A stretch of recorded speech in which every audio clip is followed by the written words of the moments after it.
ছাত্র জনতার গণ অভ্যুত্থানের মুখে সদ্য ক্ষমতাচ্যুত হন আওয়ামী লীগ সভাপতি ও সাবেক প্রধানমন্ত্রী শেখ হাসিনা।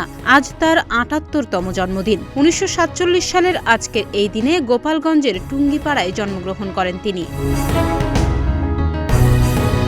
দিনটি যথাযোগ্য মর্যাদায় উদযাপনের লক্ষ্যে দলীয় নেতাকর্মী সমর্থকেরা দোয়া, মোনাজাত, দান এবং মসজিদে মসজিদে প্রার্থনার আয়োজন করে। তবে অনেকটা ঘরোয়া পরিবেশে বেশ সাদামাটা ভাবেই আওয়ামী লীগ সভাপতি ও সাবেক এই প্রধানমন্ত্রীর জন্মদিন পালিত হলো।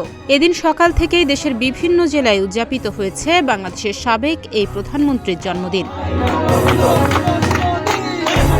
সকালে গোপালগঞ্জে আওয়ামী লীগ সভানেত্রী শেখ হাসিনার জন্মদিন পালনে সরকারি বঙ্গবন্ধু কলেজ ছাত্রলীগ কর্তৃক আনন্দ মিছিল ও কেক কাটার অনুষ্ঠানের আয়োজন করা হয়। তবে গোপালগঞ্জে সাবেক প্রধানমন্ত্রী ও আওয়ামী লীগ সভানেত্রী শেখ হাসিনার ৭৮তম জন্মবার্ষিকী পালনে বাধা দিয়েছে পুলিশ। এ সময় দৌড়ে পালিয়ে যান জন্মদিন পালন করতে আসা ছাত্রলীগের নেতাকর্মীরাও।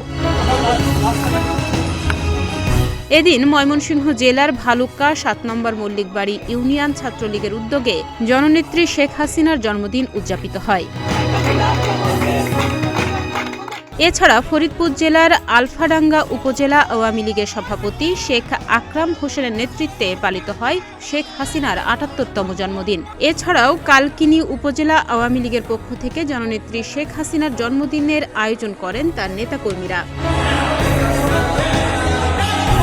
জেলায় জেলায় কেক কাটার পাশাপাশি মসজিদে মসজিদে দোয়া মাহফিল ও খতমে কোরআনের আয়োজন করা হয়। এছাড়াও শেখ হাসিনার জন্মদিন উপলক্ষে গোপালগঞ্জ সরকারি মুকসুদপুর কলেজ ছাত্রলীগের পক্ষ থেকে সাধারণ অসহায় হতদরিদ্র মানুষের মাঝে বিতরণ করা হয় খাবার। তবে দেশ ছাড়িয়ে দেশের বাইরে উৎসবমুখর পরিবেশে যুক্তরাষ্ট্র আওয়ামী লীগের উদ্যোগে শেখ হাসিনার জন্মদিন পালিত হয়।